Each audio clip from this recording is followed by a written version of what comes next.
Humans aren't the only species that form close social bonds with family and friends. From primates to cetaceans and rodents, many animals find love, friendship, protection, and joy through their tight-knit relationships with other members of their species. Here are 8 animals that show us just how strong the bonds between animals can be. Prairie dogs. Prairie dogs live in coteries, or small family groups within a much larger colony. The family group typically consists of a male, multiple females, and their offspring.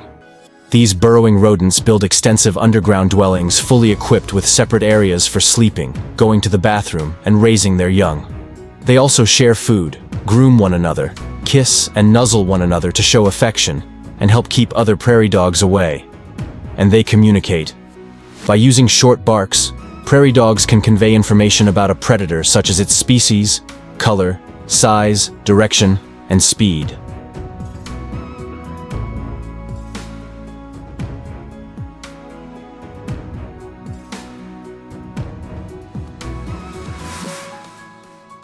Elephants. Elephants are known for their intelligence, long memories, and deep family bonds. Each herd consists of between 8 and 100 elephants led by the oldest, and usually the largest, female known as the matriarch. Her mind is a treasure trove of knowledge, leading the other elephants to water and food, an especially critical skill during times of drought. Male offspring tend to leave the group at puberty, usually between the ages of 8 and 13. Several generations of females help each other raise the babies and keep them protected. And just like humans, elephants mourn the loss of their loved ones, and have been documented returning to the place where a friend has died, even touching the bones. Orcas. While some animals leave the nest as soon as they are able, in the world of orcas, staying close to mom is the norm. In fact, orcas stay with their family for their entire lives. The black and white cetaceans live in pods that can range in size from 5 to 50 members. Like elephants, raising young is a group activity with the adolescent females helping to care for the babies. Orca parents teach their young to hunt and share their prey within the pod.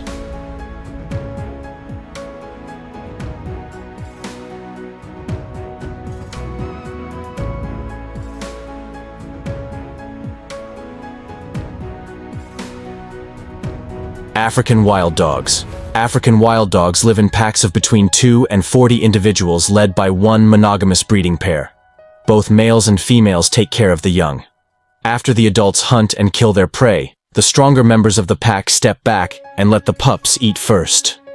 After the pups are finished, the rest of the pack will eat and then venture back to the den to regurgitate some of the kill, to feed any young pups, injured or elderly dogs, or the individuals who stayed behind to care for the young ones.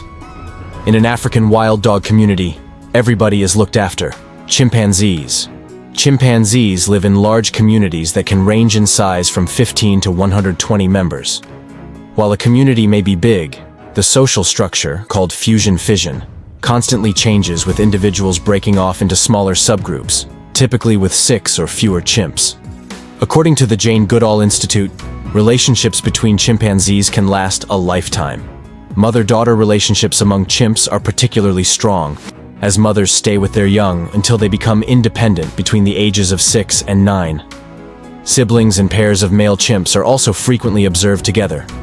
Grooming is one of the most important behaviors within chimp communities, as it keeps members close and calms and reassures others in their group. Communication between smaller groups is common with chimps using the pant hoot, a form of verbal communication.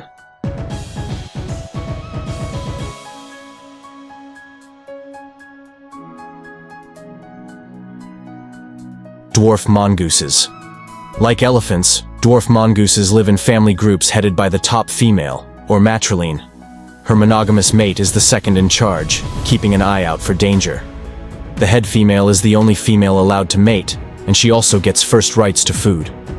After that, unlike many other animal groups, the youngest are given food first, ensuring that the babies get enough to eat. The older offspring help care for the youngsters by cleaning them and bringing them food. When the mother dies, her children leave the group to either start their own or join another. These super social animals also keep in touch even when they aren't together. As they go in search of food, they call out with short chirps, checking in with one another throughout the day.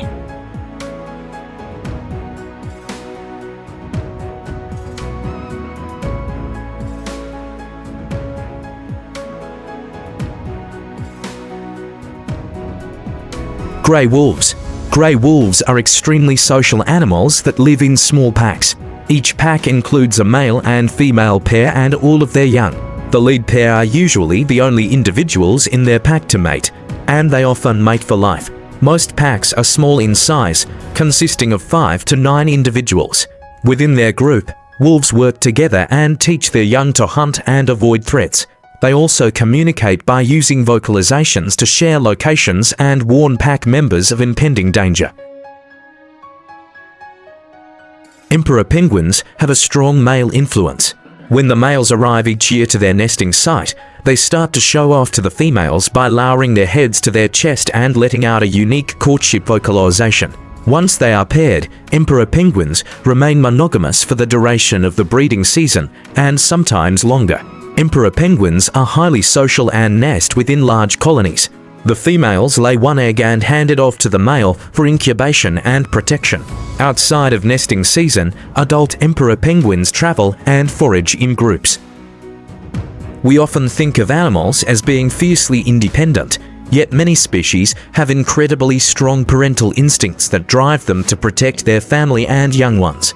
Let these animal bonds inspire you to share your appreciation for all the loved ones in your life. Thank you for being with us. Subscribe to the channel and explore the world of wildlife on our channel.